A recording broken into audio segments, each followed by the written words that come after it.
Good morning. I'm delighted to be back in Hampden Park. A few memories, of course, but not, of course, in this side, in this particular part of the building, and it's all been done up since I played here. But fantastic memories, and it's nice to see you. You're brave souls on a Sunday morning. My God, you obviously weren't out last night, were you? None of you. You were all preparing, like myself, for this particular day. And you know, it's always interesting when us guys, when we finish our career, and the big fear for us always is that we end up, nobody recognises us, nobody wants to know us, and so on. And I must tell you, I started with a very funny story. When I finished my career, my wife decided she'd go back to college and university, and because, of course, she didn't think I was going to earn any more money, so she had to get a job and so on. So she went back to university, and our graduation day, we went into the city, and we were in the university, and her dad was there. And her dad, he is an ex-Rangers supporter, season ticket holder.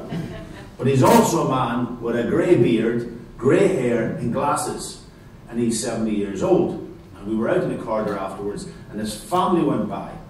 And the guy came and said, "Oh, you're Packie Bonner, aren't you?" And I says, "I am, yeah." "Oh," he says, "would you get a photograph taken? What our grandmother was, this old lady, she was about 80 years old." And I said, "Of course, no problem whatsoever." So he went over and tapped her on the shoulder and he says, "Packie Bonner, photograph." I said, "Oh, Packie Bonner." She says, "Oh, I used to stand in the jungle at Parkhead and watch you play." Now, she was 80 years old, remember? So she, "Oh, you were a great player." And with that, Anne's dad moved across here to allow her to come up and get a photograph. So she went up to me, bypassed me, and put her arm around my father-in-law for the photograph. So that's how quickly we guys are playing. So it's nice to be involved, and nice to be here to talk to you today. I put up sustaining the development of our game, because I've been here now 35 years in this country. When we talk about the Scottish game, I kind of try to say, well, it's our game. I'm part of it. I've been around and I've seen what's going on. I haven't been involved down at your level, but I've been involved in the professional game. And it helped me to get to where I am. So I kind of talk about that, and anybody that I speak to, I can reference the Scottish game in many, many ways. I suppose the definition of grassroots from our perspective and from UEFA's perspective is this whole, it's the amateur game. It's the non-professional side, it's the amateur game.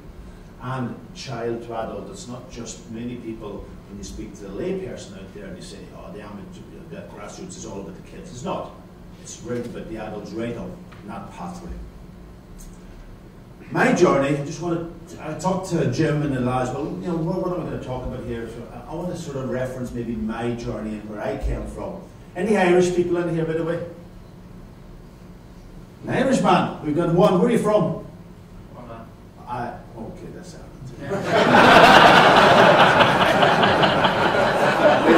we had this debate in holiday with a guy. He was watching Andy Murray, by the way, playing tennis, and he was going to that there. My God, oh, we need Andy Murray to win. We need Andy Murray. And I says, "Well, what are you talking about? Celtic supporters don't want, you know, Andy Murray." He said, "Oh, we need him because I'm from the north, and if Andy Murray wins, he supports the independent, and we're going to get an All Ireland."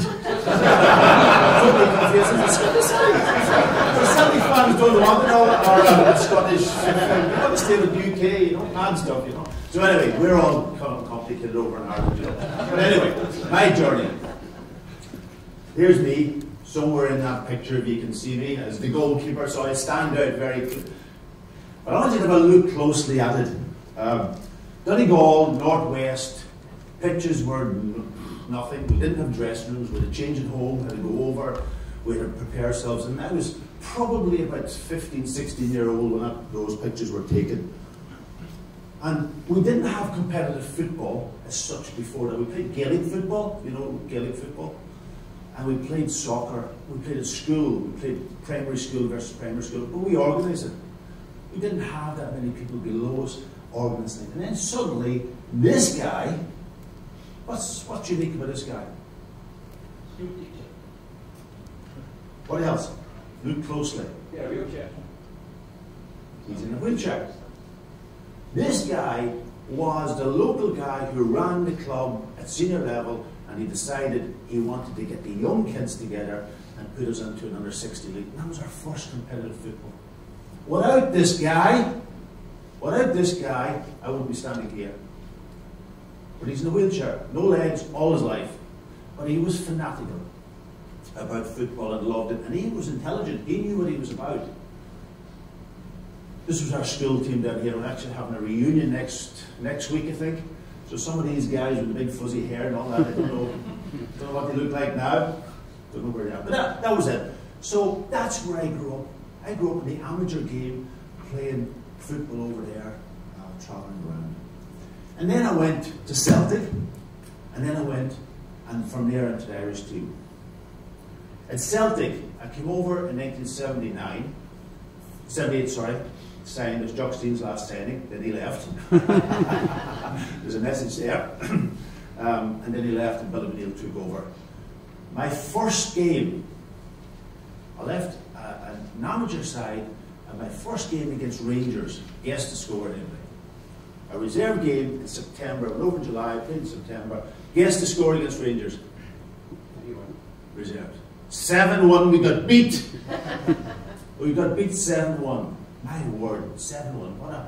What an introduction to the Scottish game for me. 7-1, we got beat. I was talking to Charlie Nicholas actually last night, and he was a groundsman. Danny McGrain played the game, and they had Billy Mackay, I think, and John McDonald, and so on, playing a good Rangers team.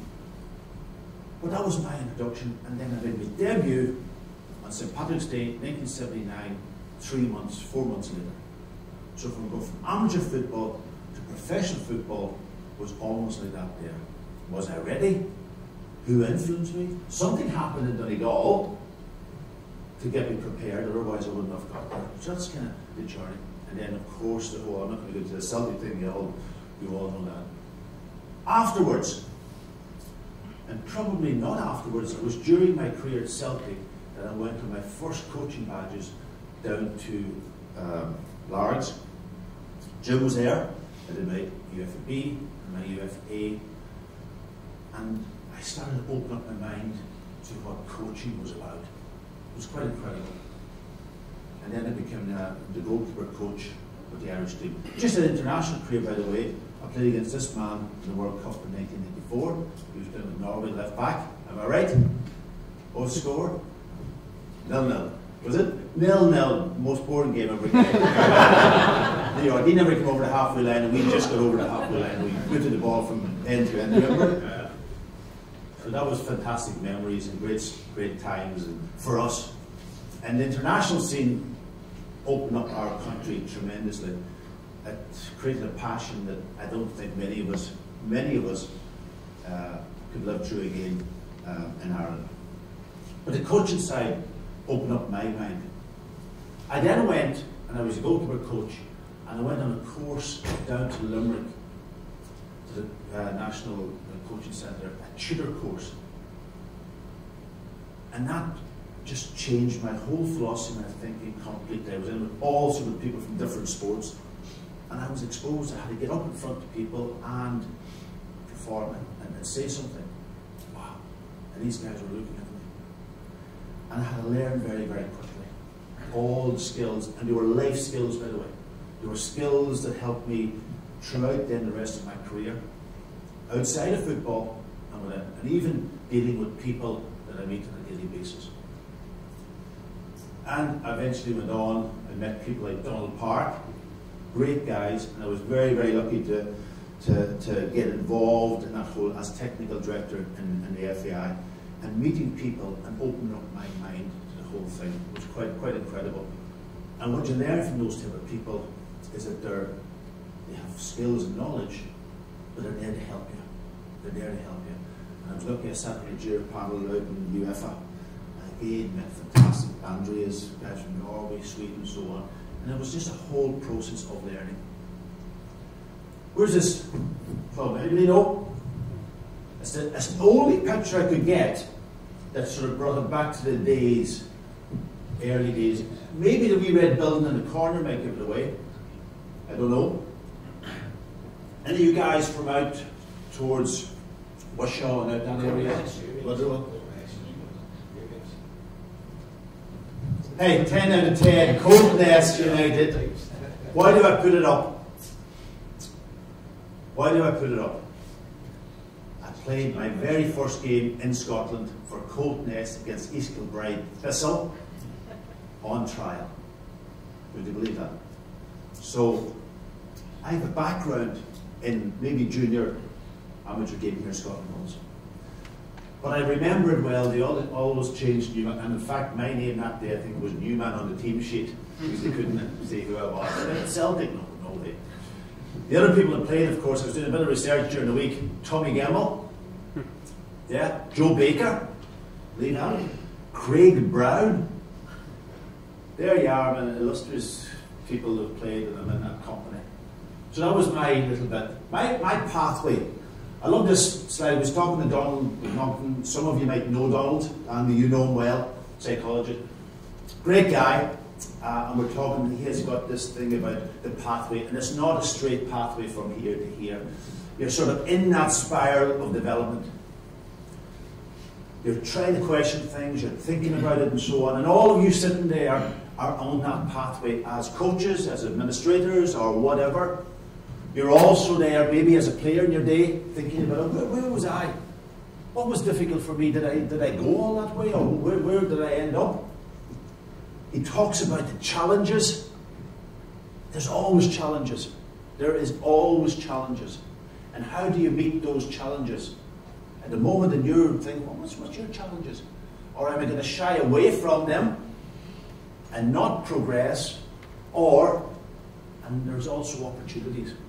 I had fantastic challenges coming from where I came from, getting out there, meeting them head on, going away from home, leaving my family, a twin brother at home that I had to leave, go down 2 different pathways, and I had to come to the city, into Glasgow, away from a country background, and find those challenges. How do I handle them? How do I deal with them? What help do I have? I was homesick for 2 years. I remember crying myself to sleep at night as a young man out of that environment. Who in the club was going to help me? Was the right people there? Did they know what I was going through? All the people that you come in contact with in your position have got these anxieties. But there's also opportunities, and if you don't meet the challenge, you're not going to get the opportunity, and you've got to let go. The other thing that I've learned is this whole thing.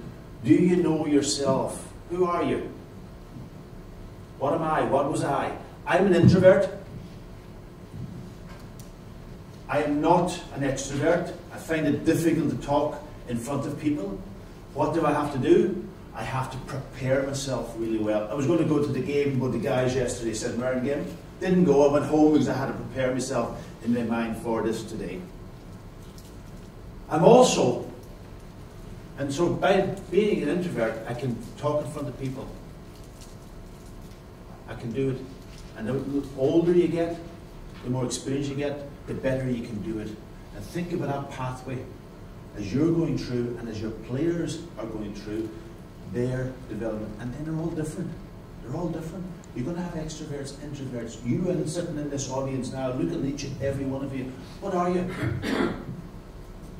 What makes up you? Who are you?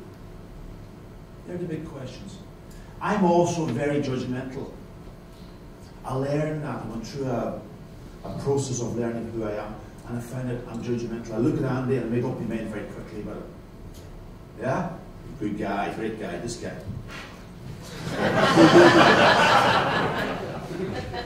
This guy, wow, I like him.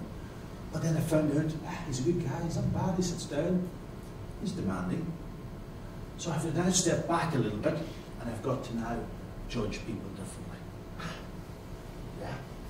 So this was a big learning process for me. And if I did not develop myself during that process, I would never have got to the level even standing and talking in front of you. I would never have been the technical director in the FAI.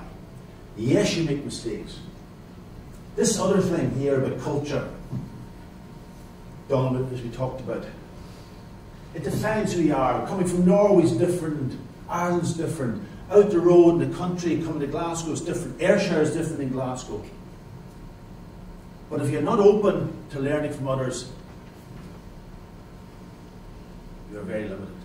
I had a change and I learned from people. I can tell you a funny story. Have we got anybody from the Pakistani side?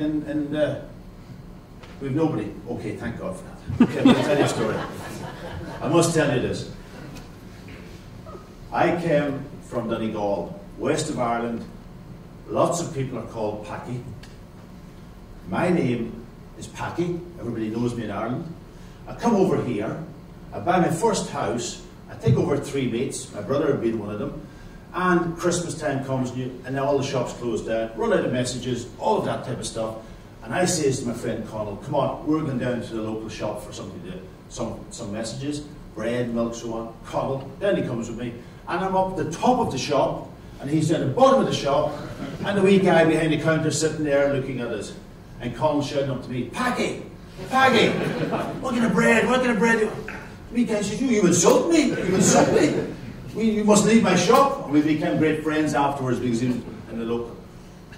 I had to change my name. I had to change it to Packie Bonner. Culture. But I'm back to Packie because everybody knows me as Packie, my brand. Sting, yeah, everybody knows Sting. So that's it. So, culture, but culture, you've got to live. And you travel around the world, you go to Norway, you go to Eastern Europe, you go everywhere. They're all involved now. You go to your local clubs. How many people from different nationalities at your clubs? Ireland was unbelievable. We had more Polish people in Ireland than Irish. But they were in the clubs. The kids are coming through the system. They want to play football. We, as coaches, as administrators, as leaders, we need to understand their culture and we need to fit in with it. They can't just change to be us. Yeah? So we have to adapt. So this was interesting for me, and that's been my journey. We don't know everything. That's the first thing. We do not know everything. Just read this.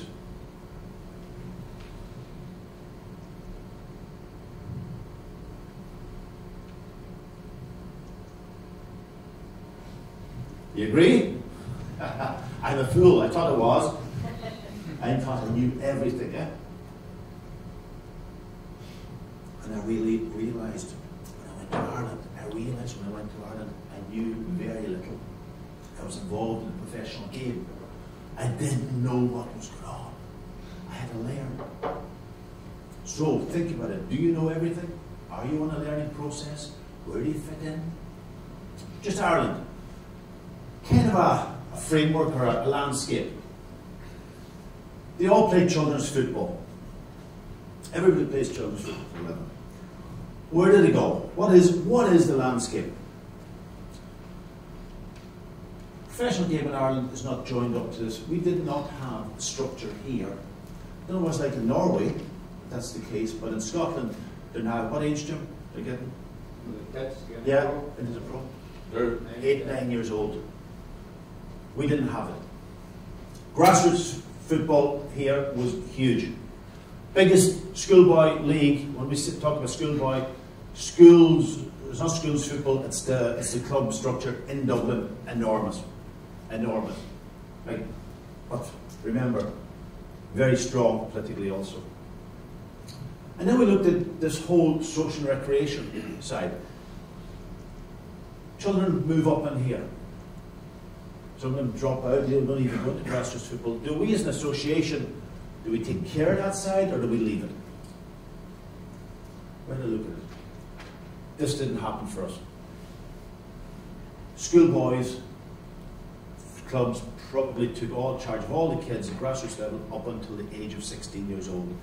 Changed a little bit because we put in a new national under 19 league, so they're coming in now around about 16 in there. But most of them, 20 approximately every year, travel to England, join with clubs.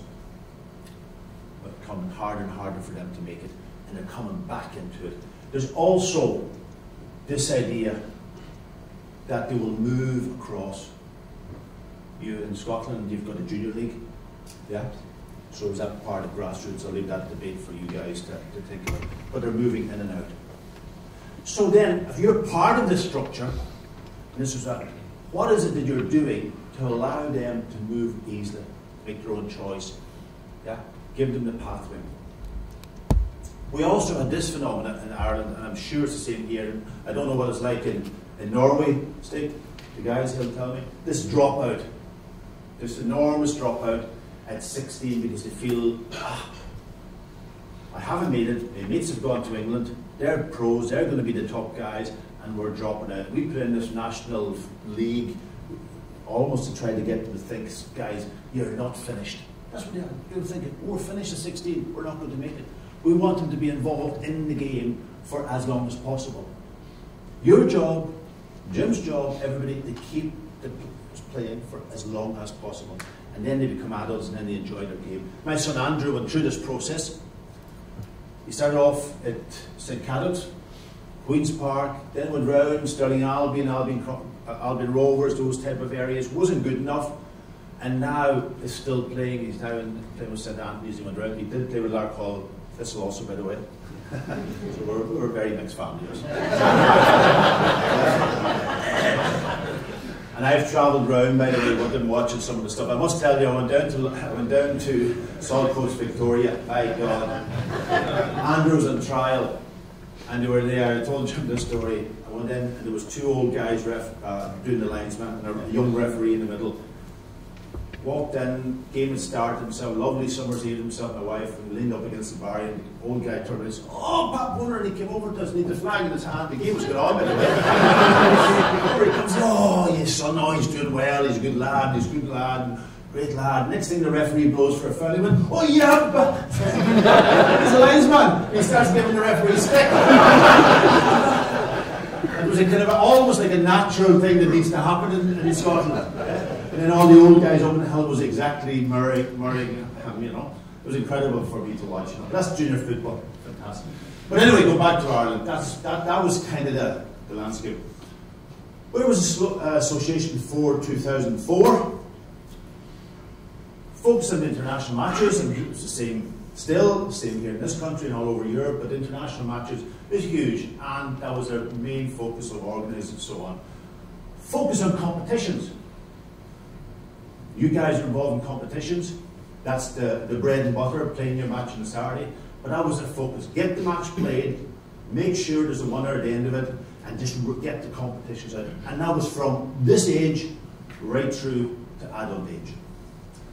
Sporadic growth with limited focus on strategic. It wasn't really strategic football development. There was bits and pieces going on, but not so much. Then we joined, and I was very lucky because we were going to technical development plan building it. We went around the country, we went to 14 different venues, and like this, we had almost 200 at every venue. But what we wanted to do was we wanted to find out from you guys, from the people on the ground, what was it that they wanted within this football development? What was the future of football in Ireland? So we learned that. So we approached this whole strategic approach to football development. We were thinking about it. The plan was well underway, but we wanted to discuss. My job then was to finish the plan and implement this technical development plan. We needed money. We went to the local authorities, the Irish Sports Council, government, local sports partnerships, and we got them to buy into it because it was much their issues as our issues. And to be honest, they were fantastic, and they gave us lots of money to help us build the structure. We built it, we looked at the structure, and our focus at the start was building foundations for the future. That was our plan. What was the focus for development for me, from my point of view? Programs. We realised that the clubs at that point in time weren't positioned to roll out the programs, so we started to build programs, new programs. We needed people. When I went in, there was 25 people. We finished off in 2010. We had over 100 people in the technical department. New development officers, into partnerships with the local authorities. They paid 50% of the development officer, and we paid 50%. But they reported it to us. A little bit different here, Andy, but they reported. So we could control what they were asked to do to a point. And the other area was facilities. And this question, I've read stuff here, and we need better facilities. What was the first facilities when we started off? We weren't there.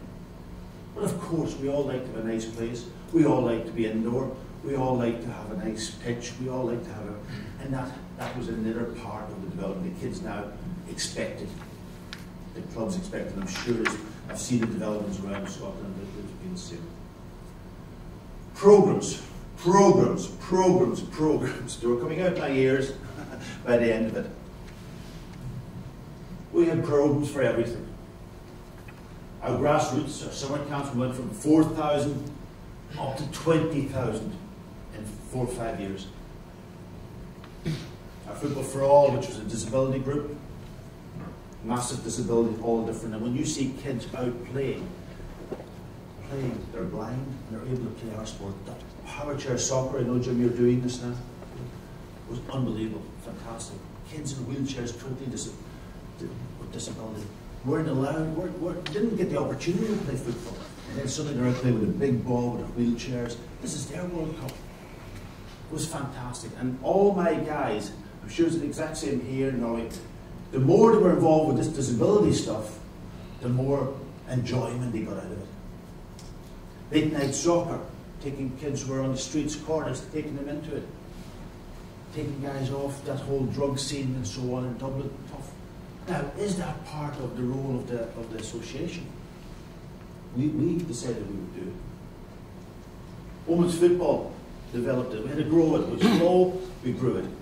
Increased by over 20% in participation. Education side was going strong, we had to change it. And one of the big changes we made when we moved in is we made it very age specific. There was this idea where you come on a course you work with an adult team and you work with an under 10 team, and you should be able to apply the same information. And we changed it around with a new pathway and so on. Referee side came under us for a while, it's gone back again. And then this whole area of volunteer training, code of ethics, all of that was new when we moved in. I think it's the norm now. I think most of you go through this process. Do you? At your clubs? Is it a must? Jim? Yeah, so it's all part is there now. And then this whole player development side, we had to look at it because our players were no longer getting into the team. So what were we going to do there? So massive job. And I was talking to Stig a wee bit ago. He's in charge of player development. He said, it's a massive job. It's a massive job. Lessons to be learned from me, though. After going through that process, for me, we grew too quickly. How do you keep it under control? We had a bit more managers in, we had a bit more people in. I think we grew too quickly. I would reduce now the amount of programs, be more specific.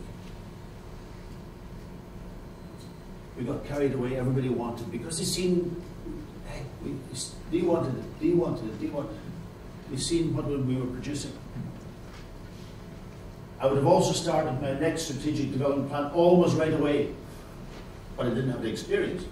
Now I would have. I would have started again. Build on what we were doing, change and adapt it.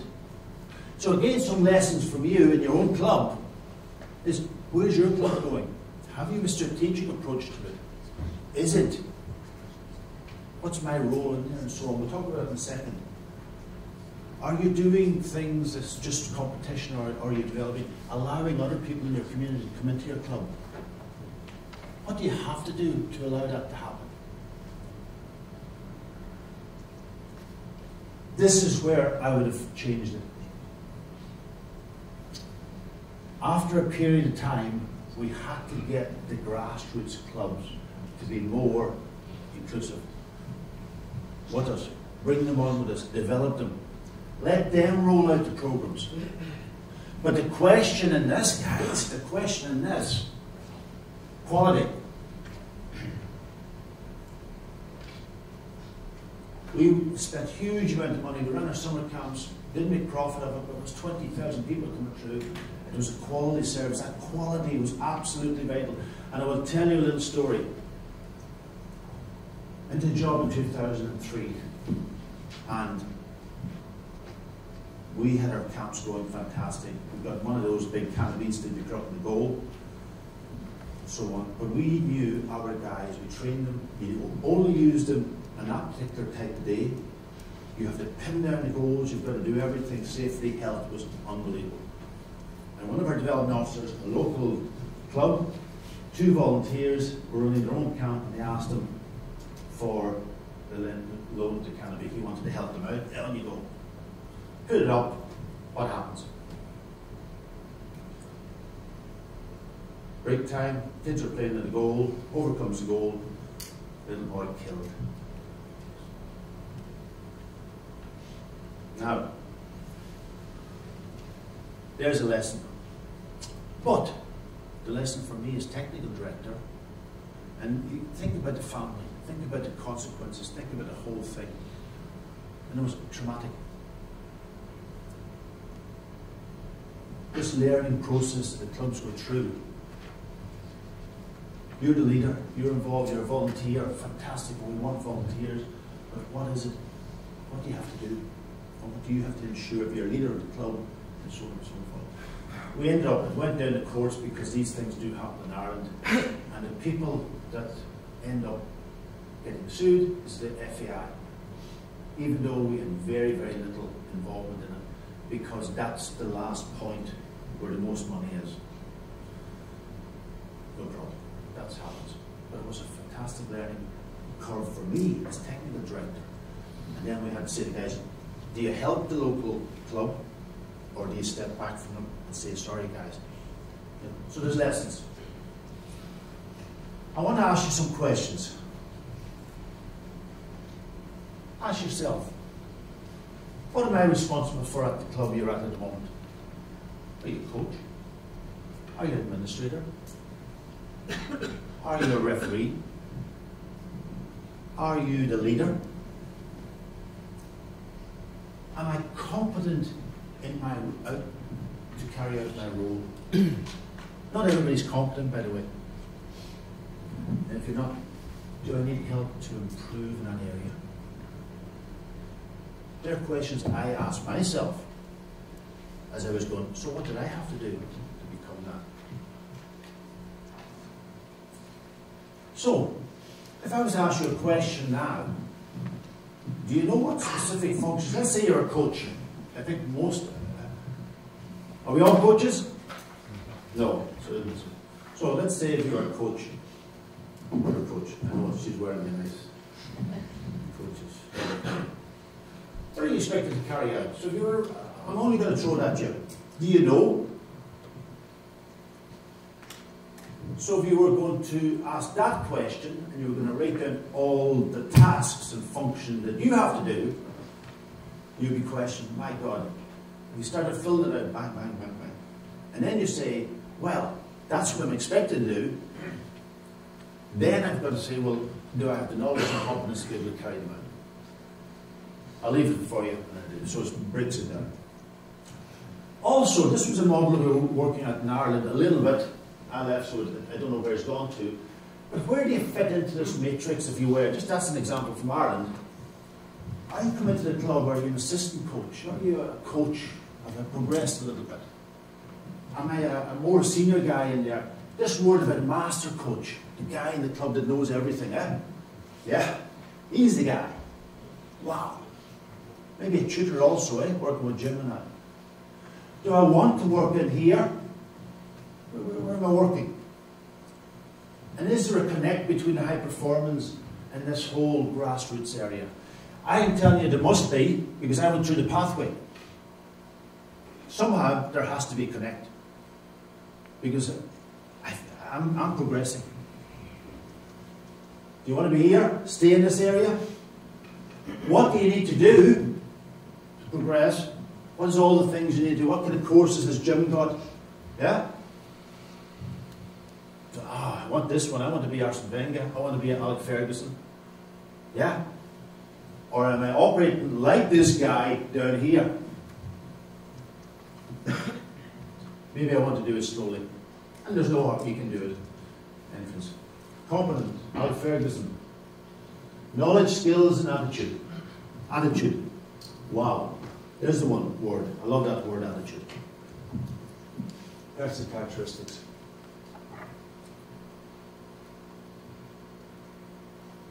What we do say is that all of you are coming to this with something. From your own personal work, from your experiences, you've come to it. You have something magnificent to offer. And this whole thing, we bring it all to the table. It's there long before you even take on the role. When you become a volunteer, normally because your son wants to play football. What do I have? What do I need to learn? What does the SFA need to give you? Do you come on a course? Am I prepared to come on a course? And it's not just a coaching course, it's all the other courses. To allow my experiences, my skills, my knowledge, my attitude to develop along that way so that you can carry out your role. Those were the big messages that we were trying to get across in the FAI also. Not easy, and it's giving up the time to do it as a volunteer. It's not easy, believe me. And sometimes it's not. You've got more. And of course, if you're good at IT, can you help this young lady here? She might be a great coach. Can you help each other out? Yeah, it's your club. Do you know the player? Our pathway? Do you know how did they move up this pathway? What's your responsibility? This whole thing, I'm not going to go through it, but is it the same? Is it the same here, working with kids of 12 years old, as working with a 17-year-old? What do you do with them? Does it change? You only have 100% time. What does it change? 28. They're the questions. They're the things going through my mind. I'll tell you another story, just briefly. I was over in your big training centre a couple of months ago, and I watched adults playing seven-a-side. Fantastic. Fun. All running around. Fantastic. Probably all amateurs coming from. Then I watched a young under-8, 9 team coming out, and they had 2 or 3 coaches, and one probably very experienced coach who came from the international senior team. I won't say who it is, coming out, and he tried to do some work with the kids. Very enthusiastic, very motivated to come down and work at that level.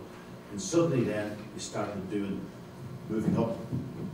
I run back down here in groups of 3. Kids couldn't get it because the wee guy throwing the ball wasn't accurate, breaking down.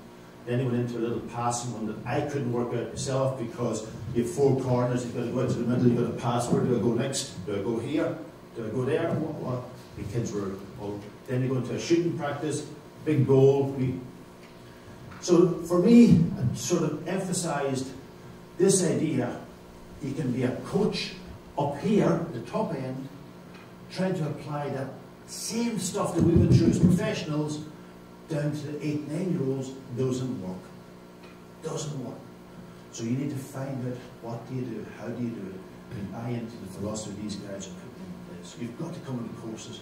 You've got to open up your mind, because we don't wake up in the morning sometime and find out that actually we know everything.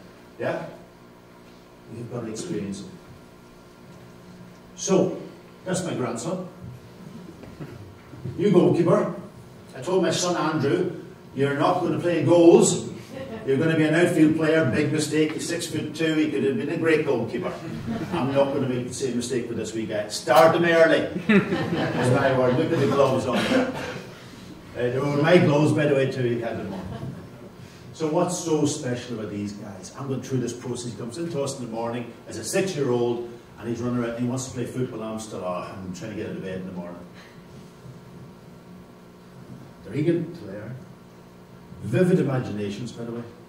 This wee guy will tell you that he's going to go to the moon in the morning. And he can do everything. That happens. I want to do something else now. I want to play with me toys. Love exploring. Egocentric, eh? It's about them. But they are task-oriented rather than competitive. We started summer camps down to the age of 7, and then we brought in the 6-year-olds. Wow, that was a job. We needed special people. We needed less in our group. We needed 2 very experienced people to deal with them. Maybe you could end up with that. Get them out of the house, message, get them playing football. This will not happen. This can happen very easily, guys. Wow, it's a brilliant picture. Oh, I'd love to know where that house was. Where is it? In Glasgow somewhere?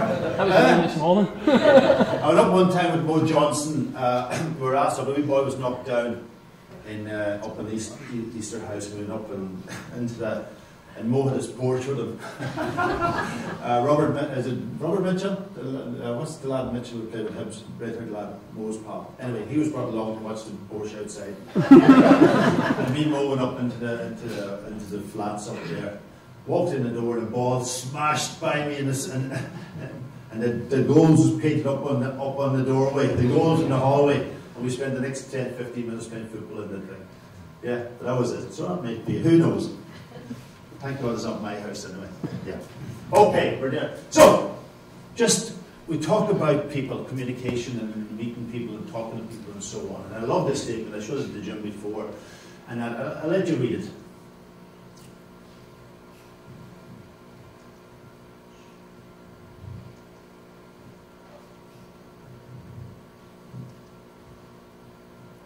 Lovely statement. A wise old man from Ireland, top international player. Look at him. That's what happens. That's what happens when you go through football in Ireland. It was a lovely statement. People want to be encouraged. You are in charge. Yes. Yes. You're critical. Of course you have to be critical. But criticism comes in many ways. But ignore them. Wow. Find your own way. Grandfather, father, and son. Packie Bonner, Andrew Bonner, and Alan Bonner. Not really. They copy everything, but find your own way. Be yourself, whether it's you as a coach, find your own way. To be a leader, and I can say this, leaders, we're leaders, you are leaders. You are the people that's going to lead Scottish football in many ways. You're a sample of them. A leader. You're all leaders. At whatever level you are at. Great Scottish writer, John Blossom. You can bring it out of people. You can help them on that pathway. People had to help me. People had to help me. I'm going to finish on that. Just to tell you the final last story from my perspective, Jim. I must tell them this. We talked about Andrew, my son, who's now playing with St Anthony's. When he was 4 years old, he went to primary school. And the thing here is that he can become great international players. He can become the leader of the SFA. He can become anything. But at the end of the day, who are you? He went to primary school. I was asked to come in as a big celebrity, cooking school fete, Christmas time. But you don't tell the kids who's coming. So 2 weeks before the school fete, the kids were told, and my wife was down to pick Andrew up from school, 4 years old, running out of school, like all the other kids, wow, running down to the lollipop woman, trying to get across the road. Eventually gets across the road to Dad. He says, Mom, what is it, Andrew? What is it? What's wrong? He says, guess who's opening the school fete this year? Who is it, Andrew? The Celtic goalkeeper. Pat Bonner's coming to open the school fete. Wow. And then Anne had to tell him that it was silly old Dad. And then the tears started to flow. I'm silly old Dad. So the message, guys, we're silly old Dad no matter what we do, but we help people along the way, and you go back to being silly old Dad at the end of the day. Thank you very much for your time, guys.